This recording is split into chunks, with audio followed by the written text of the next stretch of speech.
Hello YouTube, this is Morgan Airspeed Prime here with my next Avatar video. This video is going to be a updated version of a series of videos I did 3 years ago on the channel, where I did a beginner's guide to the Avatar and Korra comics, and then also talked a little bit more about some of the other books. So I'm combining those two videos into one here with Avatar: The Last Airbender and Legend of Korra, comics and books, where to start guide. So we're going to be covering the comics and other books to sort of start your collection in Avatar publishing. So we're going to cover a bit of sort of everything here. But before we get into the full details here, just some things about the channel I want to quickly mention. The first is just this statistic that you've probably seen a few other YouTubers bring up, and that is basically the number of your viewers on your channel and how many of them are subscribed versus not subscribed. And I noticed that I had a pretty high ratio of people who are not subscribed, which I was a little bit surprised at. Over 75% of the viewers on my channel are not subscribed. So I would definitely recommend subscribing if you so wish. And then in relation to this video, what I'd say about that is just that I would highly recommend subscribing to the channel, because this video is up to date as of the making of it. They'll announce a new book in like a couple of weeks, a couple of months, and this video won't have that information. So if you want to stay up to date on Avatar books and comics, this will get you up to date but won't keep you there. But my channel will keep you up to date. I cover all the news on the comics and books as they're released, along with everything Avatar and Korra related. I review all the merchandise that I get. I review all the books that I get. I even sometimes, occasionally, get early review copies of new story content. So that is also a cool thing on the channel. So I would recommend subscribing if you want to stay up to date with Avatar and Korra. Second thing is just that I do have YouTube channel membership enabled on my channel. You can support the channel by joining at either the Light Spirit tier or the Avatar tier, and you will get access to loyalty badges next to your name in the comments and live chat when I do live streams. I do them occasionally. And you will also have custom emojis to use in the comments and live chat also. So some very Avatar themed here with the blue arrow, of course, the Avatar state arrow, and some elemental symbols here, plus a white lotus tile. Very interesting. And then the big thing at the Avatar tier, that's not at the Light Spirit tier, is that you get access to some channel member exclusive videos. This is where I put up videos that I wouldn't usually put up on my channel. And examples of that would be sort of videos where I build sort of Lego sets that I've purchased. I'll open some Yu-Gi-Oh card product that I get occasionally. There'll be anime series and movie reviews again that don't go up on the main channel, and as well as that, some gaming videos. I don't really do gaming content otherwise on the channel, but you'll see me put up some gameplay videos as exclusive videos, so just check that out. But that all out of the way, let's get into the final notes just before we dive into what books you guys need to check out to add to your collection. So, first note, I won't be talking about every single Avatar and Korra book that has ever come out. My focus will be on the key books that I think will add a lot to your collection. I will try to mention as many of these books as possible just to let you know they exist, but just know that there are a lot of books that I don't particularly value super highly, so I won't be mentioning them all that much, or maybe even at all. That is mainly just so as not to sort of confuse or overly bloat the video, because we're going to be talking about a lot of books, a lot of different editions of books and stuff like that. Me adding in information about like these like 15-year-old books from back at the start of Avatar that aren't really even important, they're just oddly rare and expensive now, is just kind of, I think, kind of needless information. So just know that that's the idea of the video. I won't also be talking much about the prices of books or where to buy them as such, so I'll just cover the basics here so you have a gist about where you actually go about purchasing this stuff. Most of these books are going to be available to buy in a digital format, from the obvious places like Apple Books, Kindle, Comixology, or Dark Horse Digital, because Dark Horse are the publisher for all of the Avatar comics, and so on. So that's where you can get the digital stuff. In terms of physical copies, so if you're more of a collector, Amazon is the obvious place to go just to easily get access to a lot of the main books where they're going to be available for a decent price and consistently be restocked. Beyond that, if you don't like Amazon, try your local book or local comic store. They'll probably have a lot of this stuff, especially because of how popular Avatar is recently. Beyond that, just an online store that sells the Avatar books that you trust. They're pretty widely available, and very few of the books I'm going to highly recommend here are going to be sort of rare and hard to get. A lot of these are going to be books that are still in print or constantly getting reprints. One final note, the only real specific thing I'll mention here is just that old Free Comic Book Day issues are available digitally for free on Dark Horse Digital, as well as Comixology, I believe.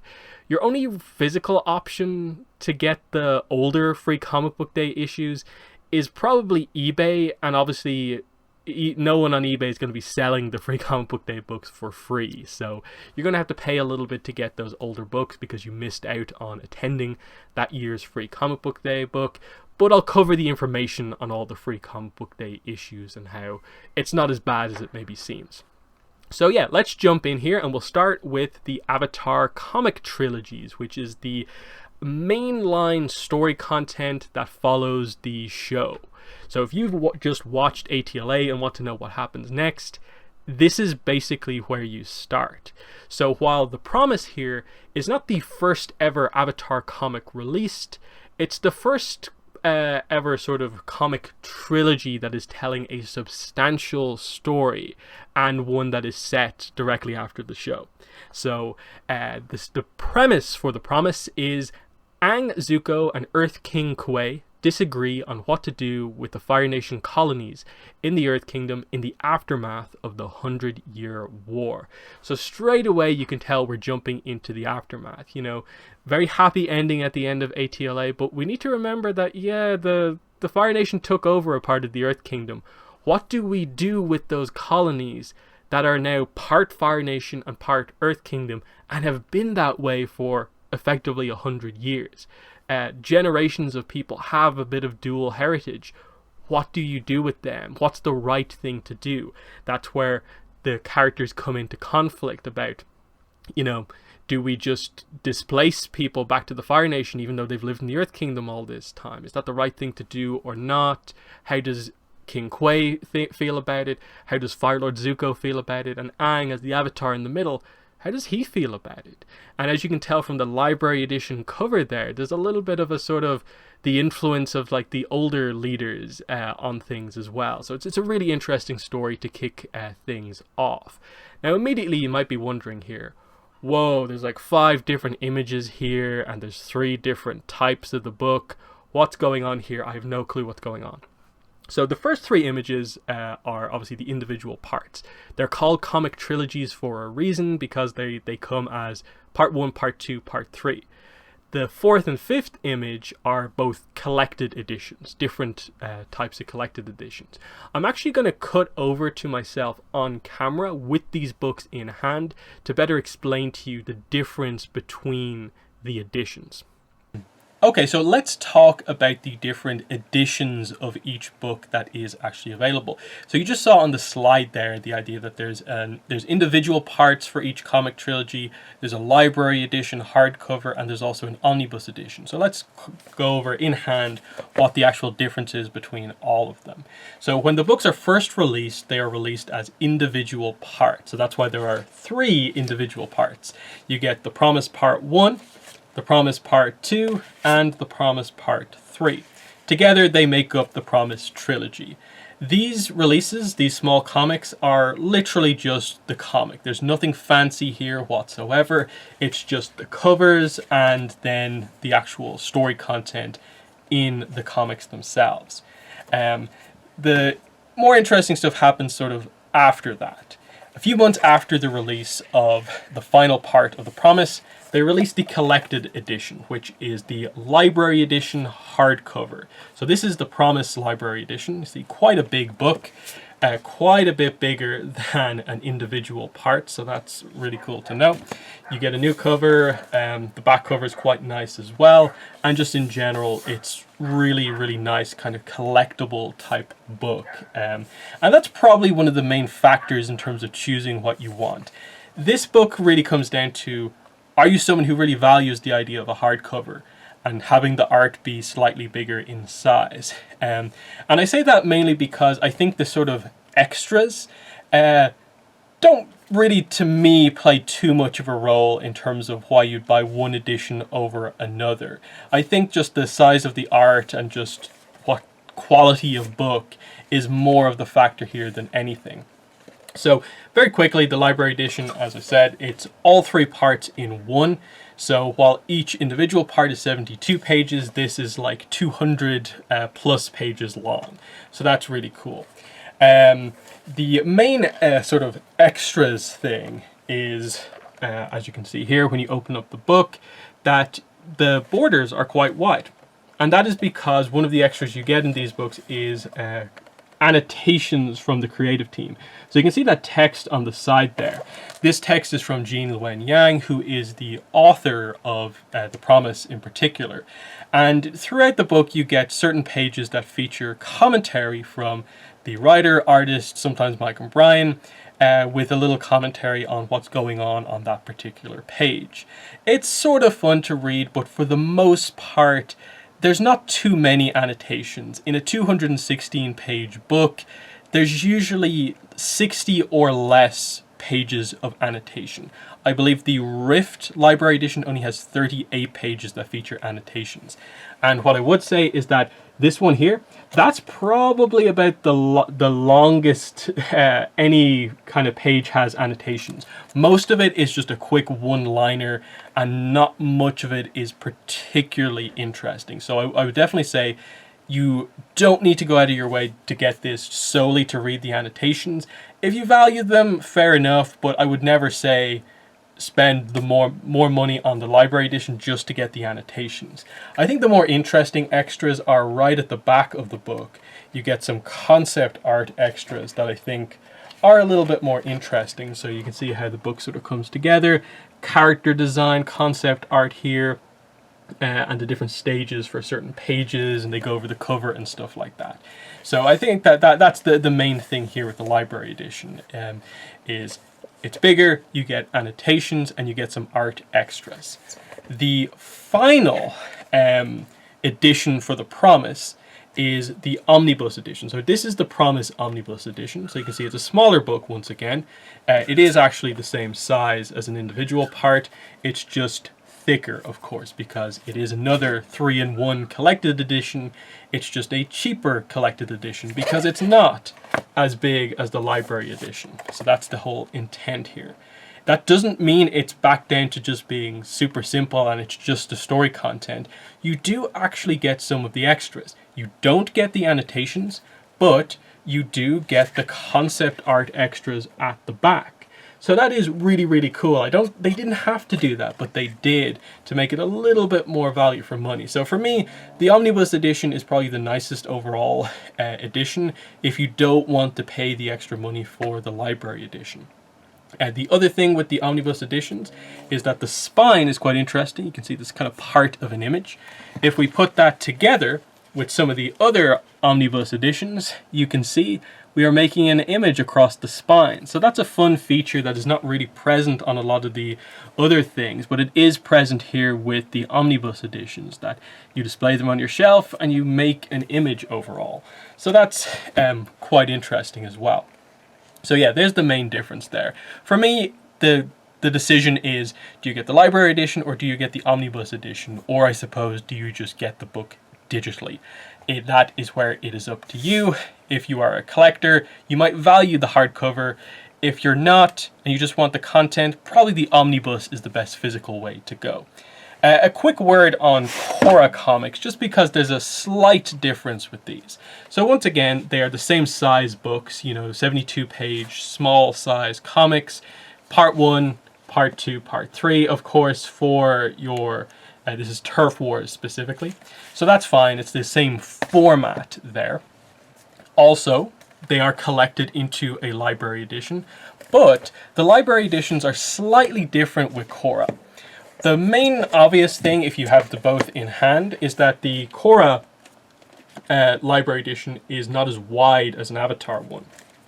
The Avatar book is wider because of the extra space needed for the annotations. What that means is that the Korra library editions don't actually have annotations. Instead, the comic actually goes out basically to the edge of the book, and I think looks a lot nicer in the process.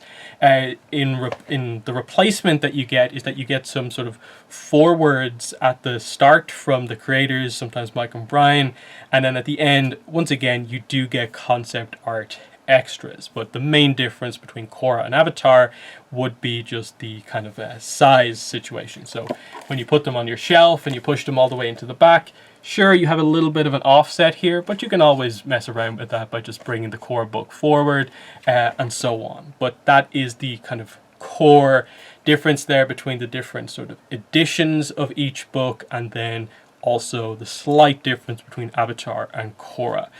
And just to add in, Korra Omnibus editions have not yet been announced. I am assuming they will happen eventually, but as of the making of this video, no listing for a Korra Omnibus has happened just yet. So, now that you know what the different editions are, we can just sort of go through the different Avatar comic trilogies here. And so in terms of a reading order, this is more or less the only section of the video where there really is a reading order. It's the Avatar comic trilogies, because there is a few of them, there is a set order to read them in. So The Promise is first. Second is The Search, and this is the one that most people have probably heard about, even if they maybe haven't heard about a lot of the other comics. The Search is what happened to Zuko's mom, Ursa. Ursa's past is revealed as the search to find her begins. What better premise is there than that to make you hyped to read a book? This is the biggest sort of open plot point at the end of ATLA, the series. So jumping in with the second comic trilogy to try and find her, fantastic premise, and I think it does it really well. And again, you can see across all of the different images there's quite a few things that happen here. Azula's in the book. You can see from the Search Part 2 cover, there's some spiritual stuff involved here as well as most of Team Avatar being involved. So very, very fun book, and that is number 2. Yes, it is best to read The Search after The Promise. You'll lose some context for how certain characters got into certain positions.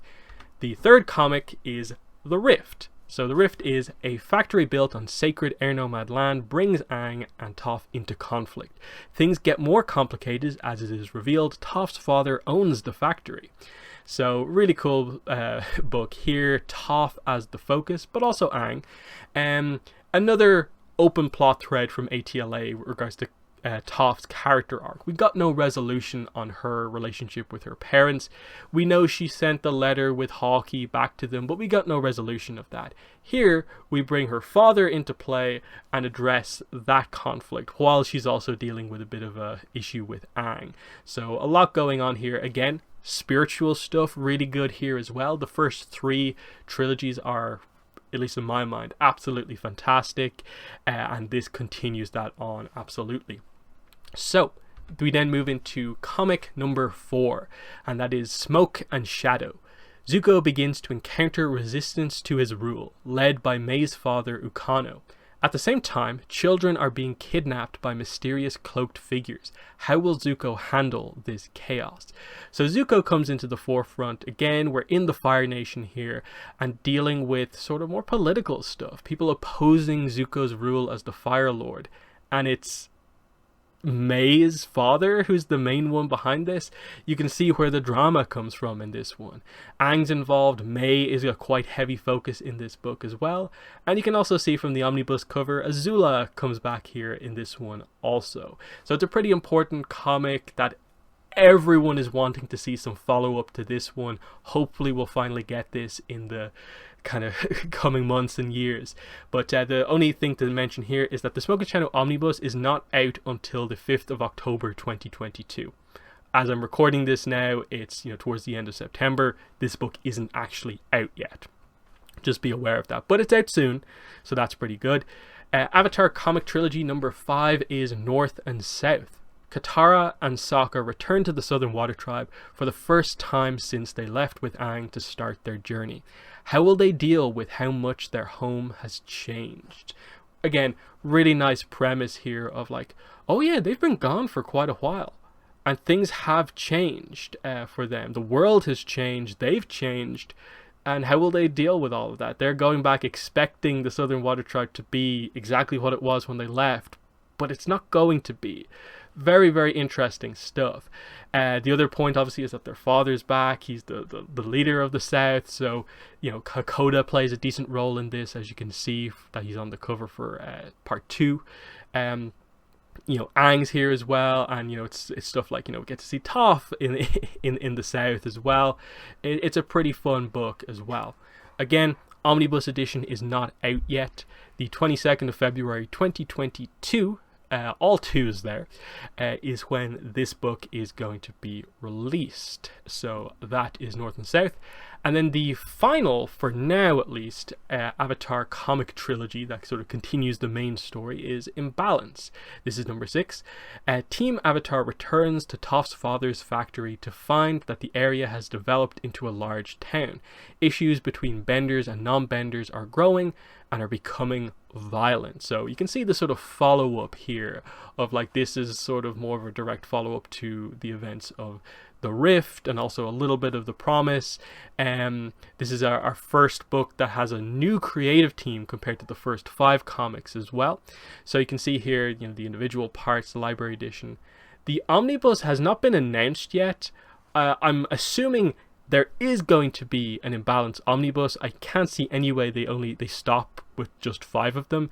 This will get an omnibus, it just hasn't been announced yet. My guess for that is that somewhere in the region of July, September 2022 is going to be the release date when it eventually does get announced.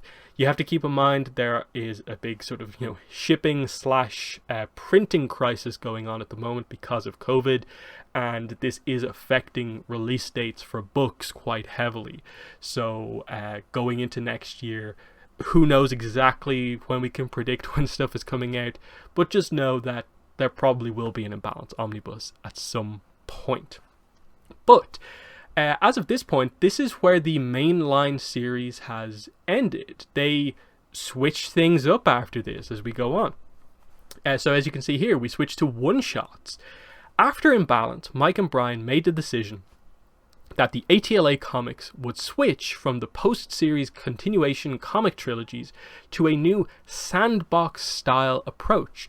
This resulted in a themed trilogy of one-shot comics. Right now, there's only one of these trilogies. It was referred to by the editor as the Awesome Ladies of Avatar trilogy, and I would be personally surprised if they were not collected into a library edition like the other trilogies, but that has yet to be announced or confirmed in any way. Right now, these one-shots consist of the first one to be released, Katara and the Pirate Silver. The second one is Toph Beifong's Metal Bending Academy, and the most recent one is Suki Alone. So the timeline is a little, this is where the sandbox comes into play. This is where they're just like, we'll set stories within the Avatar timeline, but we can go a little bit all over the place. We don't have to be directly one after the other. This one takes place after Imbalance. The Katara book is set in like very early book 2. The Toph comic is set in the comic timeline. I think it's after the Rift at some point. So that's kind of interesting. And then Suki Alone, of course, as you can tell from the cover, is sort of the setup and then what happens to Suki when she gets to the boiling rock just before the events of the episode, the 2 episodes, The Boiling Rock, part 1 and part 2, happen. So that's a really cool book for Suki to just like, oh yeah, solo focus on Suki as her journey leading up to where we eventually find her again. So that's kind of cool. And the expectation is that the next Avatar comics probably will be more along the lines of this. More one-shots, focusing on probably other characters, but nothing's really been announced yet. So we move on then to the Avatar The Last Airbender short stories. So, first of all, on the left we have The Lost Adventures collects 26 canon short stories that are set in between episodes and the seasons of the show, as well as 2 non-canon stories. So, there's a mix there. 28 stories, 26 of them are canon, 26 of them aren't, just because crazy stuff happens like cookie dough bending, and they're just for fun. The other ones fit nicely and are a blend of like 1-2 page stories, and then a few of them are longer and actually quite interesting. Definitely check this one out. The other short story collection is Team Avatar Tales. It collects 8 canon stories set either after the show or in between the episodes. This includes the 3 Free Comic Book Day stories prior to this year's Free Comic Book Day, because there are 4 Avatar Free Comic Book Day stories, so the 3 from previous years are collected in this, but not this year's one. So that's the details there. But the other thing to note is that these 2 books have been collected into a hardcover library edition, which also includes some concept art extras and a new cover. So again, I'll switch over to me on camera just to in hand show you what the difference is between these. So let's quickly go over the different formats / editions for the Avatar short story collections. So the first ever book Dark Horse released for Avatar was The Lost Adventures, a collection of stories, which you obviously saw me explain in the slides already, but here is that book. You can see it's the same size as like an individual part of one of the comics, but it is 200 plus pages long and has all those short stories in here, including some non-canon ones. So that was a cool way to start things off right at the start of Dark Horse Avatar in like 2011, 2012. In the last few years, though, they did release a new book called Team Avatar Tales, which is much thinner, much more in line with the size of a typical comic. But this one has some new stories, along with being the comic that finally reprinted a bunch of the Avatar Free Comic Book Day stories. So that's the kind of cool factor here, is that those stories, which were a little bit difficult to get in physical copy, finally we were able to because of this. These 2 books together make up all of the short stories except one, and that is this year's Free Comic Book Day book, which obviously only came out like a few weeks ago, which was a Korra and an Avatar story. So that is the only Avatar story that isn't currently collected in a book you can just purchase. But that Free Comic Book Day book, you can buy it on eBay, or you can just get the digital copy for free.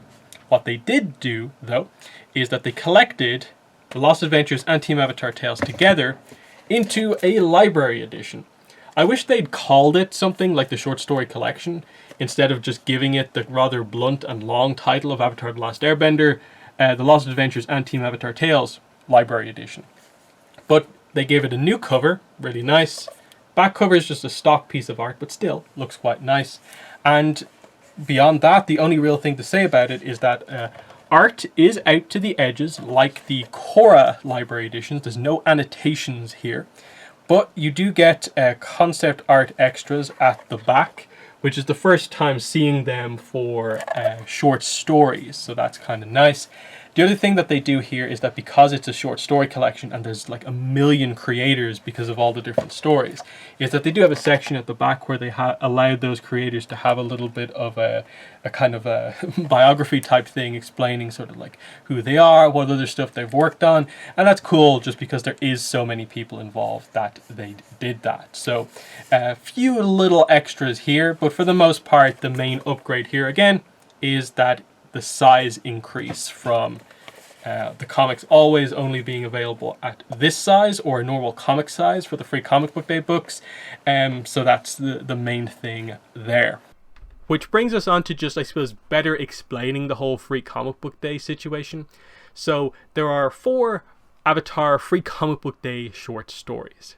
Rebound, Shells, and Sisters are available in Team Avatar Tales as well as the collected hardcover, and only Matcha Makers is exclusive to a free comic book day issue at the moment, by virtue of the fact that this issue literally only came out last month. So all those other books were released prior to last month, so they couldn't possibly have included this. So what it means is that books that are available quite easily at retail cover all but one Avatar short story, and the one short story is obviously rather recent. So at the moment, you either have to go to eBay to grab the free comic book day issue that you can see on screen there to get Matcha Makers, or you can download it for free from Dark Horse Digital or whatever. That leaves us with this general summary of there's everything Avatar comic stories. You've got your 6 trilogies, which is basically the only real reading order of the group. You have 2 short story collections, and there's a hardcover edition that has both of them, so one book pretty much covers all the short stories. And then you have our 3 one-shots, which are the most recent Avatar comics, like big Avatar comics. And then that leaves the only kind of on its own story as really being Matcha Makers from this year's free comic book day book. So that's everything Avatar. So it looked like there was a lot of books, but in the grand scheme of things, in the end, you probably only need to buy like 10 books maybe, if even that. So we'll move into the Korra side of things at this point. So Korra also has comic trilogies. Not as many as Avatar, but it has some. The first one is Turf Wars. So the description is as follows.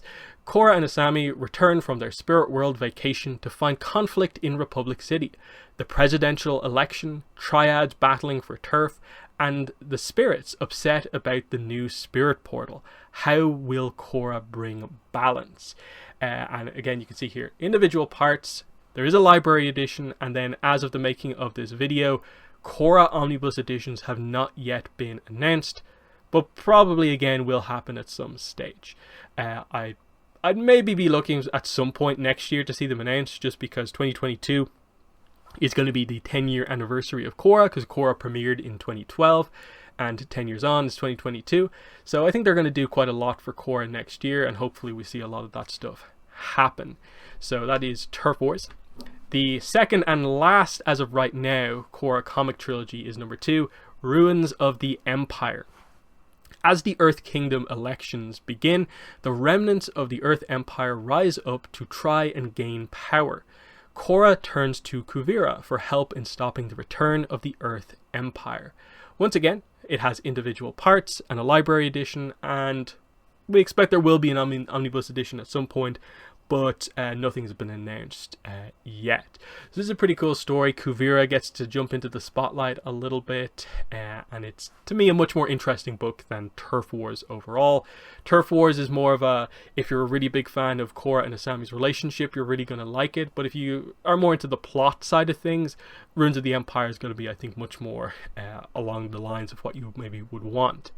We go straight into Korra short stories here.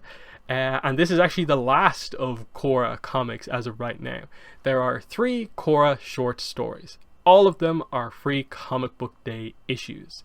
So you have Friends for Life, Lost Pets, and Clearing the Air. So Friends for Life, as you can see from the cover, is basically a little bit of an origin story about how Korra and Naga came to be together. Lost Pets is just a fun little story of Korra teaming up with Milo to help animals kind of get back to their owners in the aftermath of book 4. And then Clearing the Air, the cover might make you believe it's maybe more about Jinora and Ikki arguing with each other, and it is to a certain degree, but most of the story is actually about Tenzin's backstory when he was younger, him telling that to Jinora, Ikki, and Milo. So it's actually much more of a flashback sequence with like young Tenzin, and it's really, really, really interesting.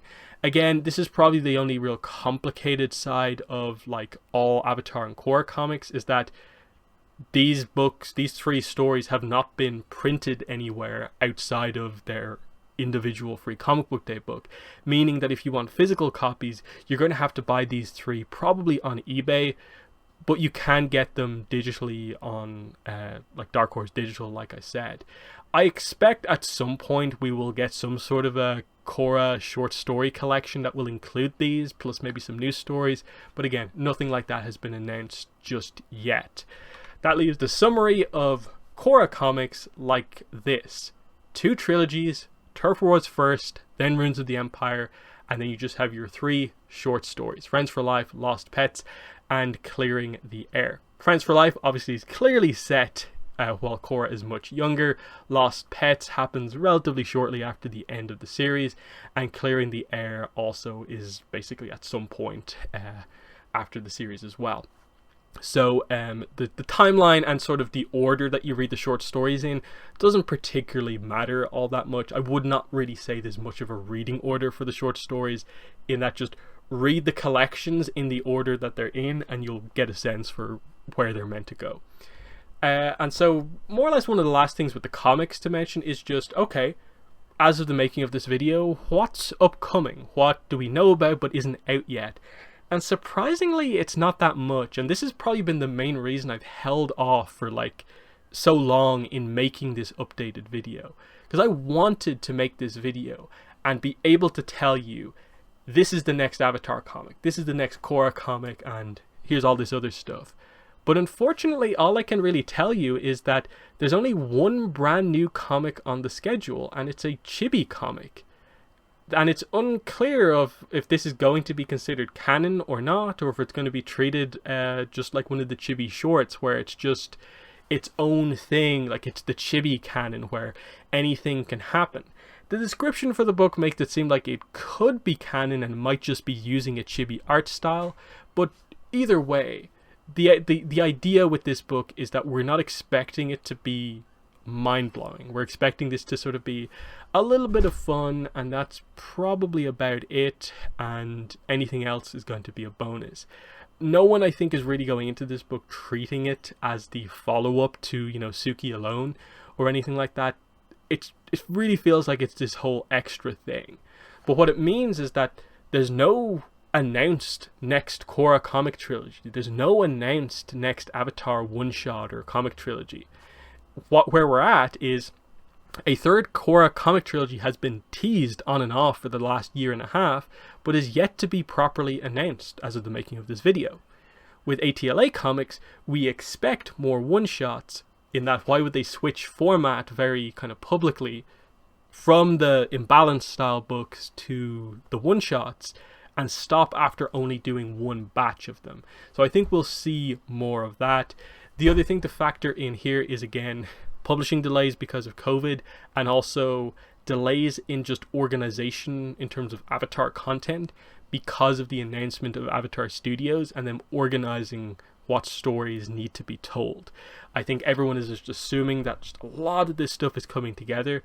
That means we just have this delay at the moment in publishing where not a lot is happening. So it actually means that right now is actually a decent time to get into the comics, because as you're kind of purchasing a lot of the previous stuff that's come out, there's a bit of a gap here until new stuff comes out. So you don't have to worry about, oh, I've just managed to get the rest of the collection and oh no, like 5 new books have come out. That's not really going to be happening. So this gap gives an opportunity for new people to come in and get up to date, basically. Next thing is just upcoming reprint comics. So that was more talking about just completely new story content.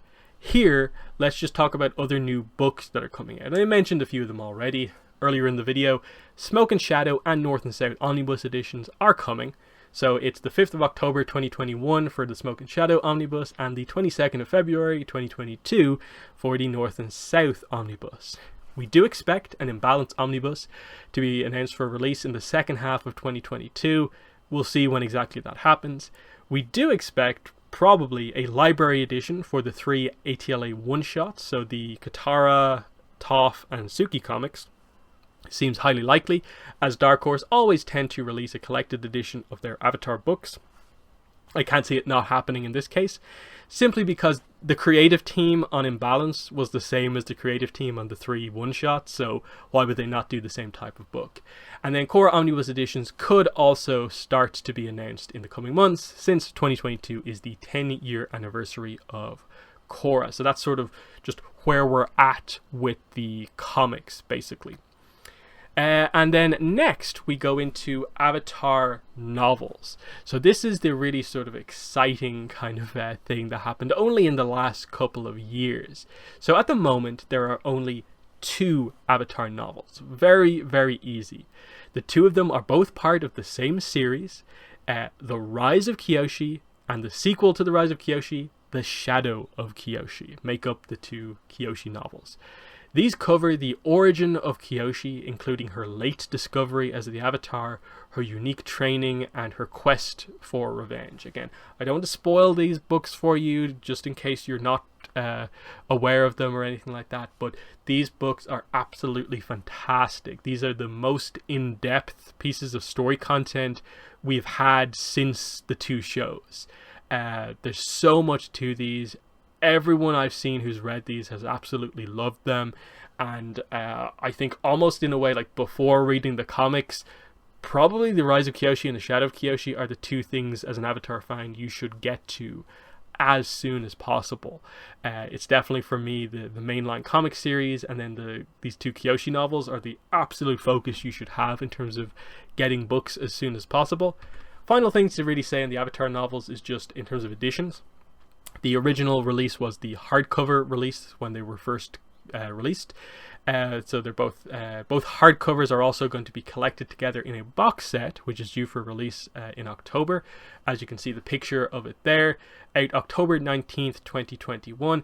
This image is just a mock-up. We haven't really seen what I suppose the finalized image is going to look like. I'm not sure if that's super accurate, or if it is literally just going to be the Shadow of Kyoshi cover as the box, but we'll see what it looks like. Either way, it is just the 2 hardcovers in one box. So if you don't have the books, that's probably the ideal way to get it, and you get a fun box as well. The paperback editions of these books are due in May 2022. They've both been quite heavily delayed. The Rise of Kyoshi paperback was meant to be out like 2 years ago. It's been super heavily delayed. Ebook and audiobooks for both of these novels are also available in terms of a digital format for the novels. So that's cool. Now, final thing on Avatar novels is just that right now there are no announced upcoming novels, though the German publisher of the Avatar books has hinted that there is another novel coming out next year. These novels were a huge success, so it makes sense that more novels are coming, especially now after the Avatar Studios announcement and the commitment to there's going to be more Avatar story. So I'm super excited in that, almost more so than any comic announcement, I personally am the most excited to see what the next Avatar novel is, because in terms of depth of story and world building, I think it is going to come from the novel. So much of my excitement is in these, because the 2 Kyoshi books were absolutely fantastic. But we move on to some other books. So from here on, we move away from full-on story content through comics and novels into more of the ancillary books that some of them have information, but for the most part they're just like extra books or art books, stuff like that. And art books is where we're going to start, since it's outside of the comics and novels the main grouping of books in terms of stuff that people will be familiar with. So ATLA has a single art book, and Korra has an art book for each season of the show. All of them are large hardcover books. So you can see here the one ATLA book, and what's interesting about them, I suppose, is that for the most part each individual Korra art book is more or less the same length as the individual Avatar one. So there's an interesting kind of dynamic going on there. And if I had done this video like a year ago, this would be it. Just like literally this one slide. These are the books. Here are the covers. This is what they look like. Great. But interestingly, Dark Horse has made the decision to put out a re-release basically of all of these books. They have been re-releasing the art books. They're calling them second editions, which have new covers and a few new pages of content. They also at the same time release a deluxe version of the second edition, which comes with a lithograph, art print, and a slipcase, which has spine art that links together with the other deluxe editions. So here are the ones that we sort of have the images from. So the first one is the Avatar art book, new cover. Vastly different cover than the previous one. You can see that the art print is the original cover, and then you can see the slipcase there with the glider design. So it's a pretty cool set. It is double the price of just the book to get the deluxe set, so that's something to keep in mind. But you can see the new cover for the book 1 art book, the book 2 art book, and the book 3 art book. Right now the book 4 art book hasn't been officially announced, so we don't have a cover for it. Final thing to really say here is just that as of the recording of this video, only the second edition ATLA art book and Korra book 1 art books have been released. The Book 2 Spirits art book second edition is out 5th of October 2021. Book 3 Change re-release is out 15th of February 2022. Like I said, Book 4 Balance has not been announced yet, but would be expected July, September 2022, depending on delays and how it all kind of comes out. But that's only 5 art books. What's the 6th deluxe edition? Because, like I said, the spines of the slipcases join together to create this image. But it's 6 books. All 6 deluxe edition slipcases form this really nice Rava Vatu image on the spines of the deluxe editions. Looks really cool. But 4 Korra art books, 1 Avatar art book, we're missing 1. That's because the 6th book we know about, but it's in a bit of a weird spot. The 6th book is Beasts of the Four Nations. It's an art book / encyclopedia about the animals of the world of Avatar. It has had 4 different release dates since we first heard about it, and currently has no set date, with one website saying that it is postponed indefinitely. But realistically, I get the impression it was just announced too early, and with a lot of the delays that are happening at the moment, they just don't have a date for it. So February 2022 was the last official date that it had. That doesn't really apply to it anymore. Applying logic to this book is likely to release after the Korra Book 4 Balance art book second edition. So late 2022 or early 2023 is a more likely date for this book, because it's meant to be the 6th book. If it came out in February, it would have been the 4th book or something like that, the 4th or 5th book. So it only makes sense that this will come out after the Korra Book 4 art book, which hasn't yet been announced. It just got announced early for some reason, but it means this book is going to have, I guess, a lot of new art in it and a lot of new information on animals that we potentially didn't know about before. That means, I suppose, there's just a lot more work that has to go into this book because it's almost entirely new compared to the art books, where it's for the most part just a new cover and add in a couple of extra pages at the back. So that's the situation with the art books. I am going to cut to myself on camera just to visually show you the difference between sort of the initial release of the art books and the deluxe edition, what a deluxe edition is, and so on. But yeah. So with the art books, I'm just going to use the Avatar: The Last Airbender art book as my example, since it is one where the deluxe edition, second edition, is out, and I have the original one as well. So this is the original Avatar art book that came out over 10 years ago. So you can see it is a typical Dark Horse hardcover book, and it is the same dimensions in terms of how wide it is and how high it is as one of the library editions. So it fits really, really nicely on your shelf next to them. And basically what's inside these books is There's some early development stuff at the start, and then for the most part what it is that it goes through more or less each, like, season by season, episode by episode, and talks about the new art relating to the unique visual things within that episode. So, for instance, Cave of Two Lovers. Chong, of course, is a new character in this episode. The Badger Moles are really seen pretty much for the first time here, so you get to go over the designs of them. Later on in book 2, you can see there is Azula in a Kyoshi Warrior outfit, Guru Patik over here, and you know, it's pretty nice. You get a lot of that character design stuff. There is some commentary from Mike Bryan and Joaquin Dos Santos, of course, and it's just really cool. Towards the end, you do have some, you know, promo art style stuff, ancillary art at the end.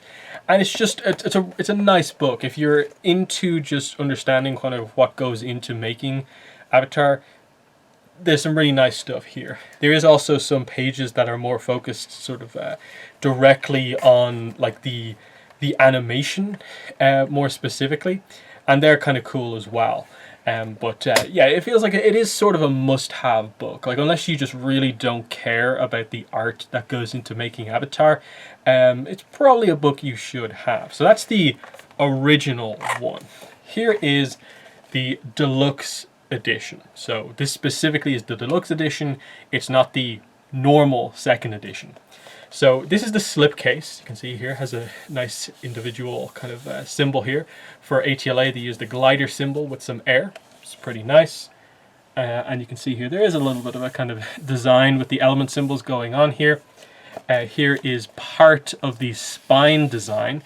As you collect the different deluxe editions, the 6 deluxe editions going across here will make a Rava Vatu image, which you've probably seen in the video or will see in the video. Then, if we actually take out the second edition art book, there are 2 things to take out here. You take out your kind of folio here, where you have your lithograph kind of art print here, and it is the cover for the first part. So the new book, of course, has a new cover, but you do still get the image from the old cover as the print, which is kind of nice. It's a really reasonably high quality print. When they say lithograph, I think I expect a little bit more than what ultimately is sort of just an art print, but it's presented relatively nicely. I maybe wish there was some, you know, something more Avatar-y to the folio, but ultimately it's just to protect the print.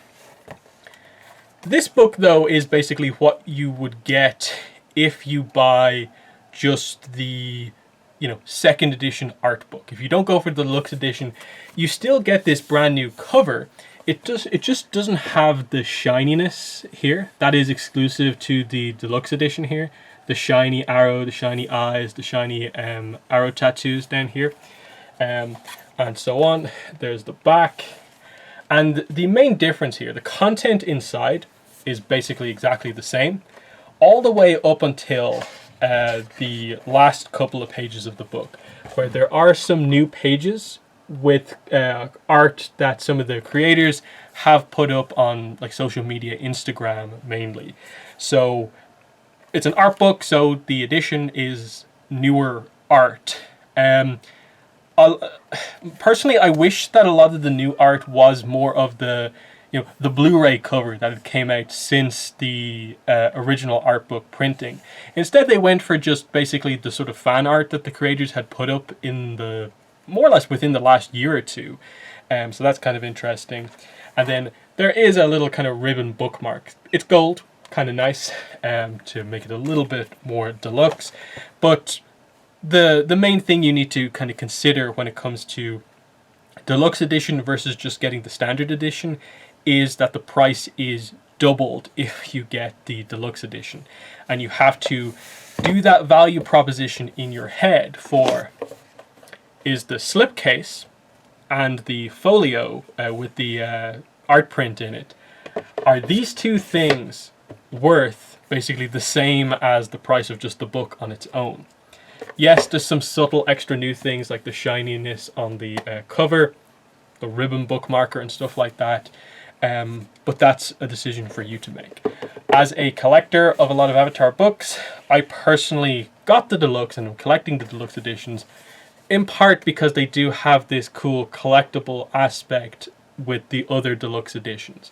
So that to me is a factor to keep in mind. Again, it ultimately comes down to how much of a collector are you versus just wanting the content.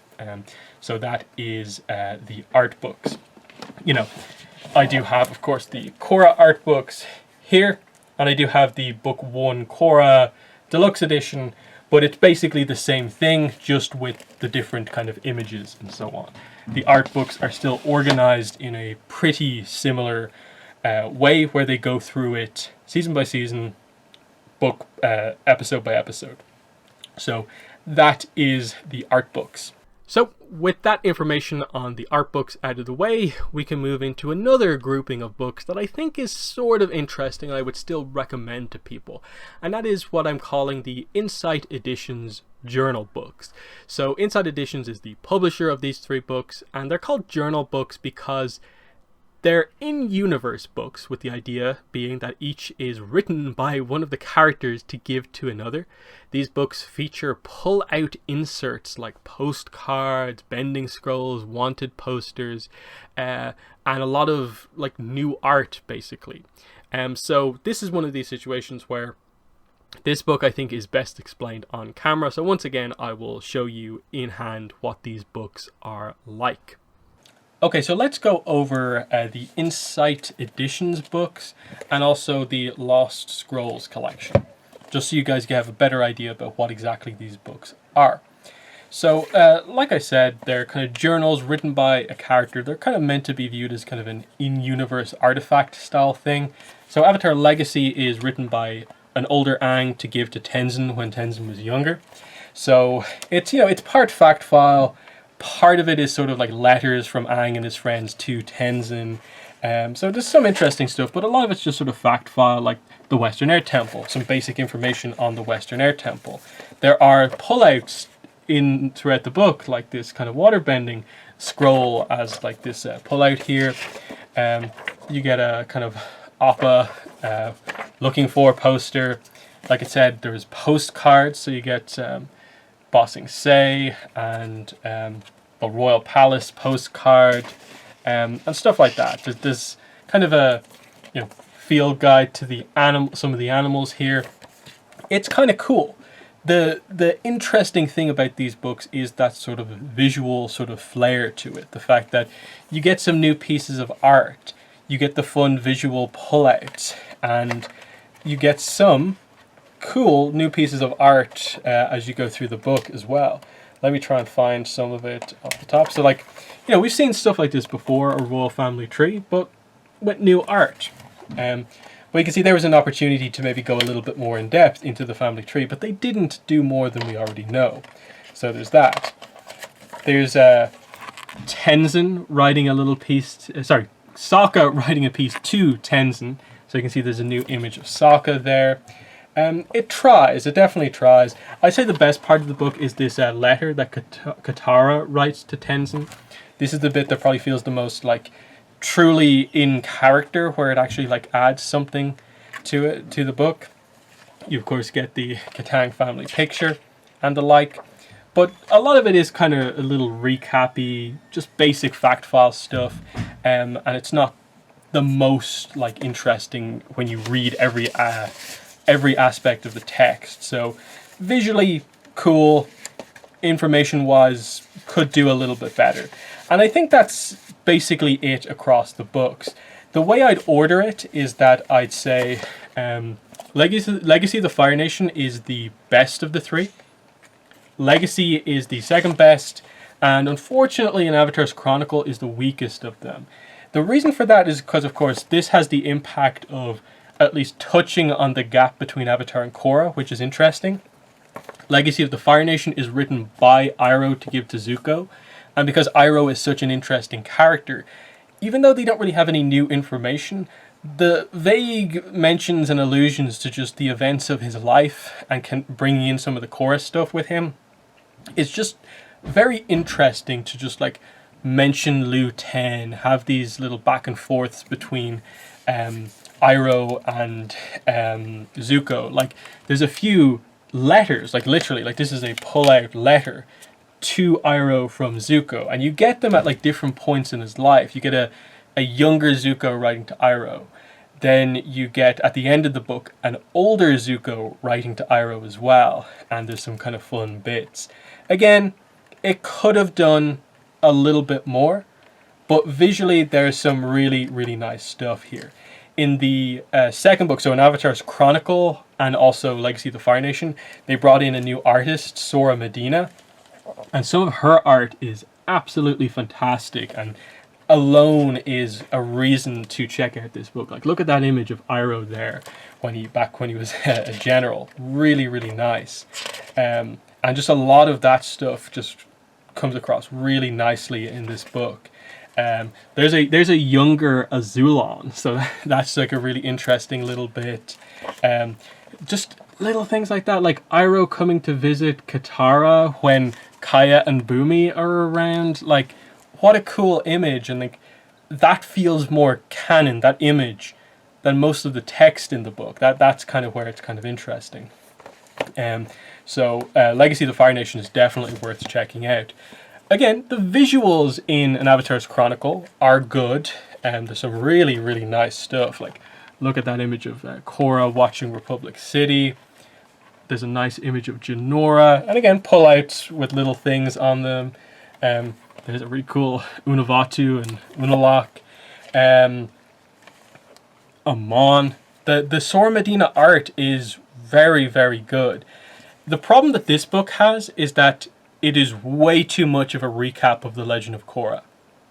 It doesn't really go too much into like post book 4 stuff, so you don't really have a lot of Korra referencing Asami or saying too much about what's happened since then. So that's what keeps it being a little bit basic, is just that it's kind of all the stuff you already know from Legend of Korra.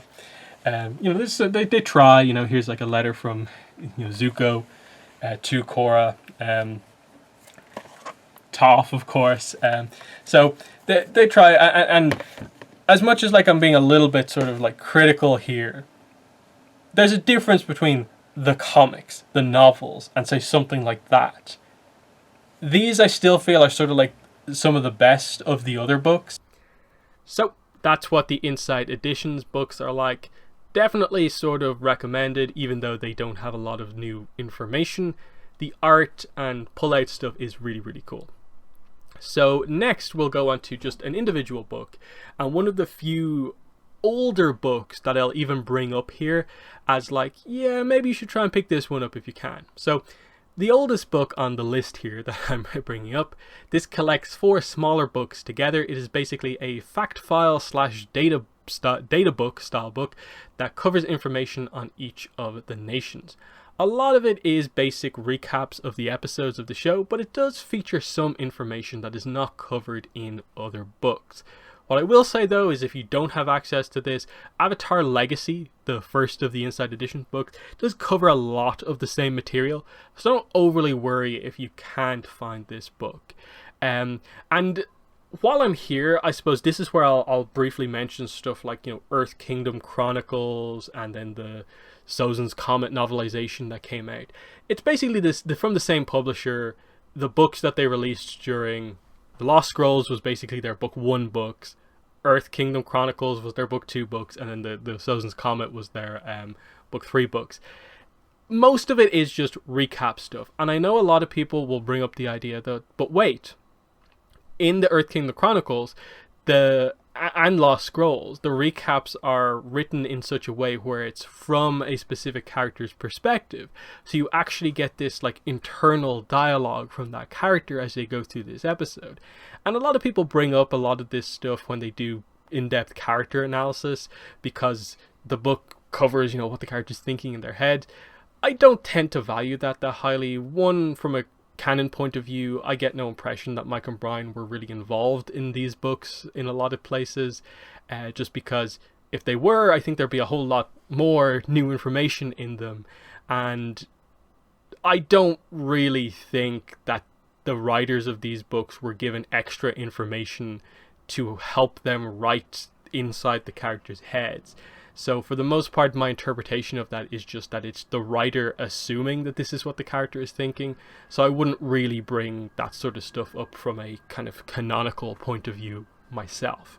But I will briefly just go over these 4 books, the Inside Editions books and the Lost Scrolls collection in hand, just so you have a sense more for what they're actually like.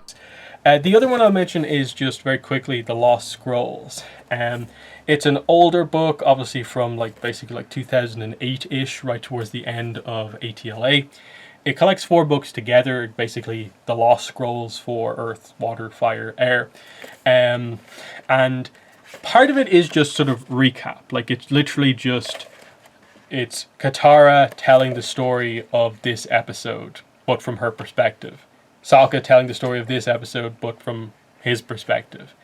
And sure, like I'm going to say, or did say, some people are going to value that a little bit. I personally don't, because I barely think it's sort of canon, what the character's thinking in their head, because it's not written by any of the writers. It's just written by whoever at the publishing place did this book.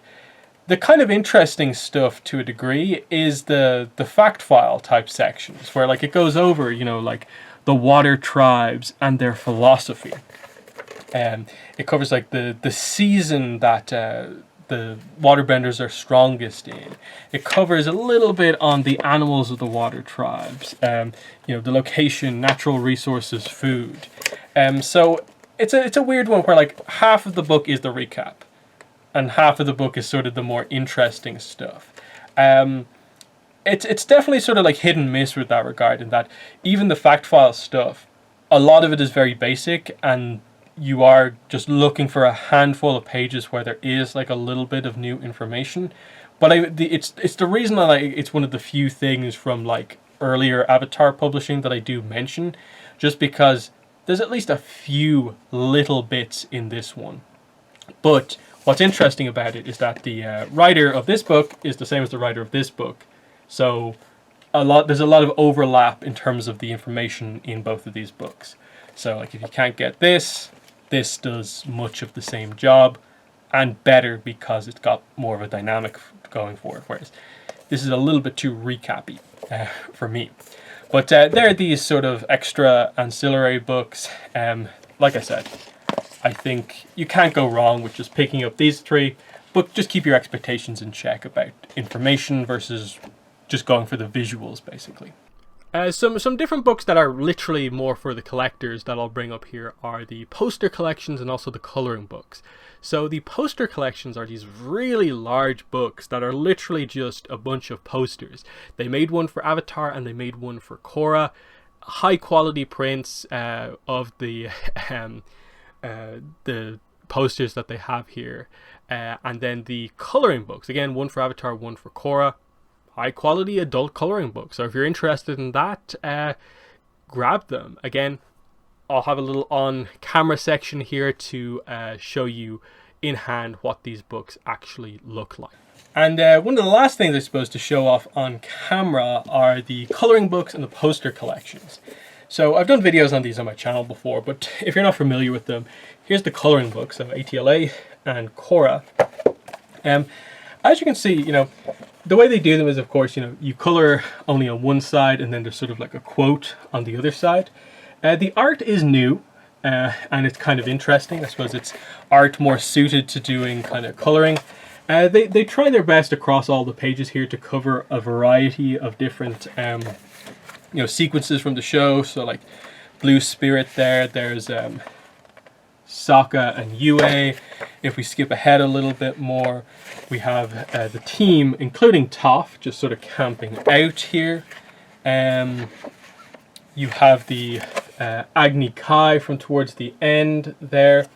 If you're interested in coloring, it's there. And the Korra coloring book is similar. So there's the book 2 finale as it is in the coloring book. So it's kind of interesting if you are interested there. The poster collections are these giant books, really big, because of course they are posters. It's just a book of posters. As you can see, 20 removable posters. There's all the images that you get.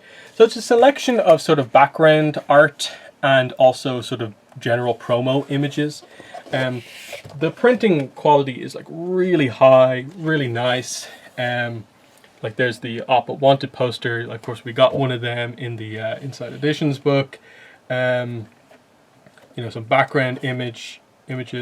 The only thing I'd say is that I maybe wish there was a little bit more promo shots and less just background images, just in terms of like posters that I'd actually want to put up. I think them going for more of the promo images, I think, will be a little bit better, in that like you do have images like that, really nice, but then you just have like a random like empty shot, no characters of the library. A nice background shot, but why not Wan Shi Tong there as well? The Korra one is here as well. It also has 20 removable posters, covering a wide selection.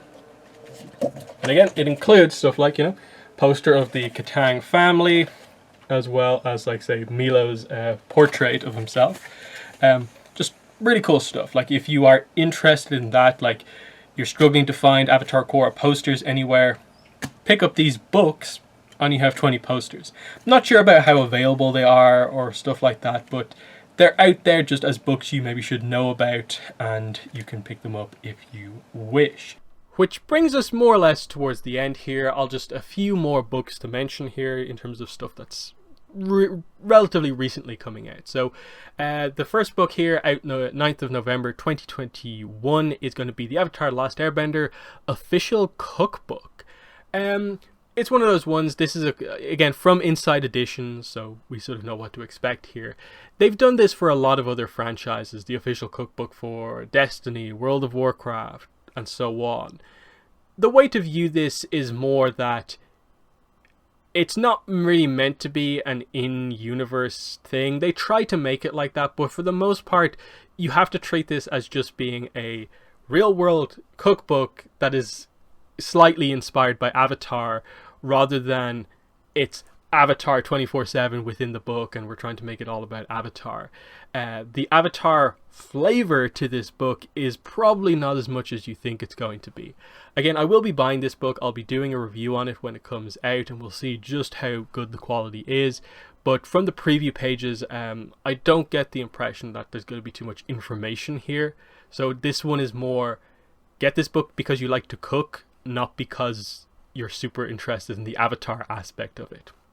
The other two books you can see here are Screen Comics Volume 1 and Volume 2. As the name Screen Comics would imply, these books are literally just screenshots from the show, and they put the dialogue from the show as comic bubbles, and that's all it is. There's no new content whatsoever in these books, and there is going to be quite a few volumes of this to complete the series, so expect to be in this for the long run as you get through book 1, 2, and 3. There's some appeal to it if you like the idea of that, but if you only want new content, I'm really only mentioning this just because this is a series of books that is being released at the moment. And the final book I'm going to mention here, I'm leaving towards the end just because it's in a bit of a weird spot all to itself, is the Avatar Legends role-playing game, which in terms of a thing that you buy is basically a book about how to play the game. Now, yes, it is a game, but it also, according to the Kickstarter, has some new information in it. It is going to have a section on world building, effectively, that will cover the 5 eras that it covers. So this game is going to cover Kyoshi's era, Roku's era, the 100-Year War era, Aang's era, and Korra's era. They said specifically that there is going to be completely new information on Roku's era, which is probably the one we know the least about at this point. So there is some value in this book, even if you're not into role-playing games. Just from a sort of, I want all the Avatar information in physical form, this book will feature some new information. Now, like I said, this book primarily at the moment is really only like a Kickstarter. The Kickstarter, the backing section of it has ended, but they are leaving it open for, I think, at least a couple more weeks for late pledges. So if you want to get this book as soon as possible, head over to the Kickstarter, put in your pledge here to get whatever copy of the book you want, the standard edition or some of the ones with more stretch goals going on.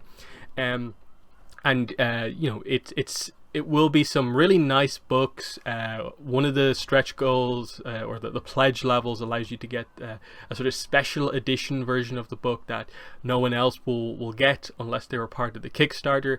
Again, I have gone in at one of the higher tiers, so I'll have all the stuff to sort of show off.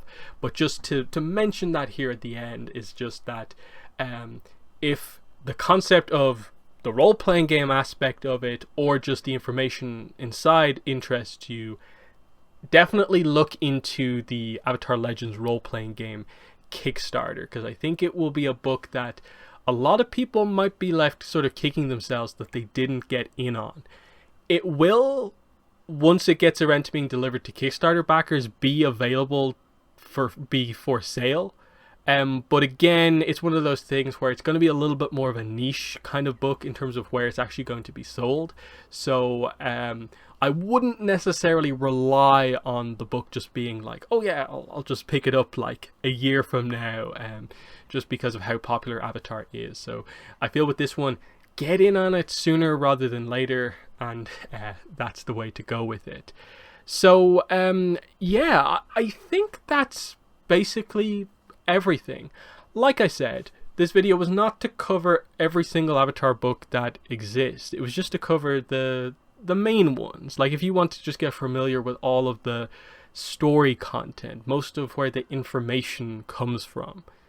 I think I touched a little bit on basically all of the main books that you can get your information from. The story content in the comics and novels and a couple of the kind of fact file style books. The more the behind the scenes information you'll get from the art books and so on. And beyond that, there's just like a select other few books that are more there just literally for kind of collection purposes, like the poster collections and the coloring books are there if you want them. So definitely in the comments, let me know what your thoughts are. Are there books that I didn't mention here that you feel I should recommend to Avatar fans, or you'd recommend to me, or whatever?